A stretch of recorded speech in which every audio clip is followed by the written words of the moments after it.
L'art dans l'espace public tient une grande importance un peu partout aujourd'hui parce que c'est une manière d'esthétiser, comme on dit aujourd'hui, l'espace, et que tout le monde est sensible à la beauté et donc à de l'art dans l'espace public.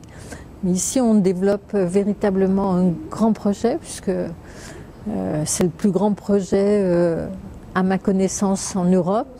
Sur les rives de Saône, avec une première phase qui est une phase où il va y avoir 8 projets d'art public.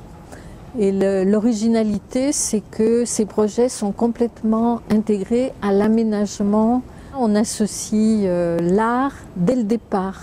C'est pas de l'art public décoratif qu'on ajoute ensuite, et donc avec des réalisations artistiques qui sont tout à fait liées aux pratiques et aux usages possibles de ces rives de Saône. Là aussi, c'est pas de l'art pour être contemplé, c'est vraiment de l'art pour être pratiqué. Des œuvres qui ressemblent à des bancs sur lesquels on peut s'asseoir, des œuvres sur lesquelles on peut monter pour admirer le paysage. Enfin, je pense que ça sera un très beau projet.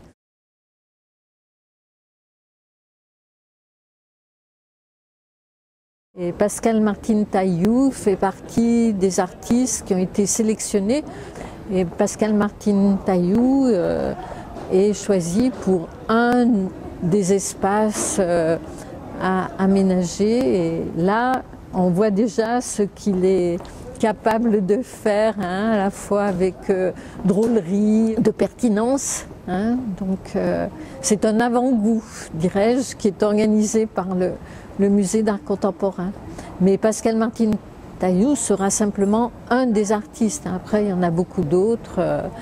Et donc les œuvres seront différentes et donneront cette identité aux rives de Saône et ce côté à la fois ludique et esthétique aux rives de Saône.